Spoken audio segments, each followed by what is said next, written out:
नमस्कार। मैं Praveen Verma, astrology, numerology, vastu, palmistry, gemstone consultant. आज मैं आपको ग्रहों की जो व्यापक दृष्टियां हैं उनके विषय में बतलाऊंगा। इससे पहले वीडियो में मैंने आपको ग्रहों की सप्तम दृष्टि के विषय में बताया था। कुछ ग्रह जैसे गुरु, मंगल, शनि इत्यादि ग्रह ऐसे हैं जिनकी सप्तम के अलावा भी और दृष्टियां होती हैं। उनके विषय में आज मैं आपको जानकारी दूंगा। तो चलिए आइए देखते हैं। जो सूर्य ग्रह है उसकी अपनी केवल एक सप्तम दृष्टि होती है। अगर मान लीजिए यहाँ पर सूर्य है तो वह अपनी सप्तम दृष्टि से इस भाव को देखेगा। इसी प्रकार चंद्र ग्रह की अपनी सप्तम दृष्टि है। अगर मान लीजिए यहाँ पर चंद्रमा है तो वह अपनी सप्तम दृष्टि 7th हाउस पर रखता है। इसी प्रकार शुक्र ग्रह की भी सप्तम दृष्टि है। अगर मान लीजिए यहाँ पर शुक्र ग्रह है तो वह अपनी सप्तम दृष्टि से 1 2 3 4 5 6 7 सप्तम भाव पर अपनी दृष्टि रखेगा। इसके साथ ही अगर यहाँ पर बुध ग्रह है तो बुध ग्रह भी अपनी सप्तम दृष्टि रखता है, तो बुध ग्रह की सप्तम दृष्टि यहाँ पर पड़ेगी। ये जरूरी नहीं है कि सभी जन्मपत्री में सूर्य, चंद्रमा, शुक्र, बुध ग्रह यहाँ पर ही हो। अब से पहले की वीडियो में मैंने आपको डिटेल में बताया था कि कोई भी ग्रह अगर कहीं पर भी किसी भी हाउस में प्लेस है, अगर वह वहाँ से हम आगे 7 हाउस काउंट करते हैं तो उसकी सप्तम दृष्टि उस हाउस पर पड़ती है। फिर भी मैं एक बार आपको विस्तार के लिए बता देता हूँ। अगर मान लीजिए किसी का बुध ग्रह यहाँ पर है, सूर्य ग्रह है, चंद्र ग्रह है, शुक्र ग्रह है, तो उसकी सप्तम दृष्टि 1 2 3 4 5 6 7 इस हाउस पर पड़ेगी। ये हो गया सप्तम दृष्टि के विषय में। इसके बाद हम देखते हैं कि गुरु ग्रह की 5 7 और 9वीं दृष्टियां होती हैं। मान लीजिए किसी जन्मपत्री में गुरु यहाँ पर विराजमान है तो इनकी सबसे पहले 5वीं दृष्टि 1 2 3 4 5 यहाँ पर,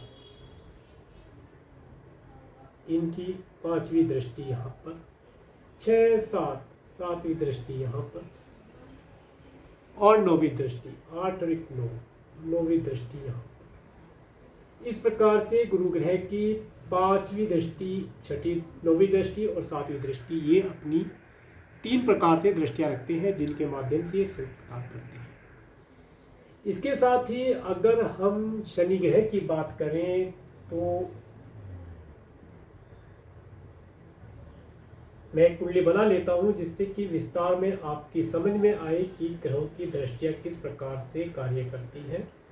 देखिए कुंडली तो जैसी बनी है बिना स्केल के ऐसी ही बना दी मैंने। इसमें नंबर लिख देते हैं। बाकी आपकी समझ में आना चाहिए कि ग्रह किस प्रकार से अपनी दृष्टियां रखते हैं और किस प्रकार से अपना प्रभाव दूसरे भावों पर पहुंचाते हैं। शनि ग्रह की बात करते हैं। शनि ग्रह अपनी 3री, 7वीं और 10वीं दृष्टि रखते हैं। अगर मान लीजिए किसी भी भाव में हम मान लेते हैं शनि हमारे इस भाव में विराजमान है, तो शनि की 3री दृष्टि यहाँ पर, 7वीं दृष्टि यहाँ पर और 10वीं दृष्टि यहाँ पर पड़ी। इसके साथ ही अगर हम मंगल ग्रह की बात करें, एक कुंडली और बना लेते हैं।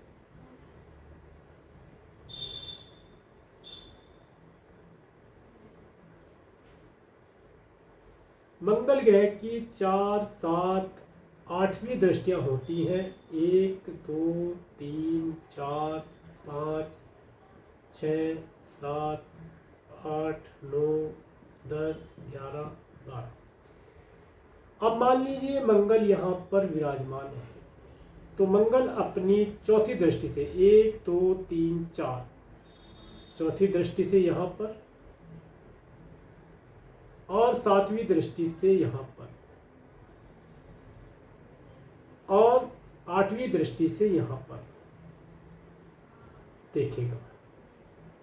मंगल ग्रह यहाँ पर विराजमान होकर अपना प्रभाव 7वें भाव पर, 10वें भाव पर और 11वें भाव को प्रदान करेगा, जो कि इसकी 4, 7, 8 दृष्टियां हैं। इसी प्रकार राहु केतु की सप्तम दृष्टि जो होती है वो पूर्ण दृष्टि मानी जाती है, परंतु इसके साथ साथ राहु केतु जो है 5वीं, 8वीं और 9वीं दृष्टियां भी रखते हैं। तो जिस प्रकार हमने इन दृष्टियों के विषय में देखा, इसी प्रकार राहु केतु की भी दृष्टियों को आप देख सकते हैं। और आज की वीडियो में हमने आपको ग्रहों की दृष्टियों के विषय में बताया। अगर आपको मेरा वीडियो अच्छा लगा है तो आप मेरे इस वीडियो को लाइक करें, और यदि आप मेरे चैनल पर नए हैं तो मेरे चैनल को सब्सक्राइब करें, जिससे आने वाले नए वीडियो का नोटिफिकेशन आपको मिल सके। और मेरे इस वीडियो को प्रेमपूर्वक देखने के लिए और मेरे इस चैनल पर प्रेमपूर्वक बने रहने के लिए आपका प्रेमपूर्वक धन्यवाद। नमस्कार।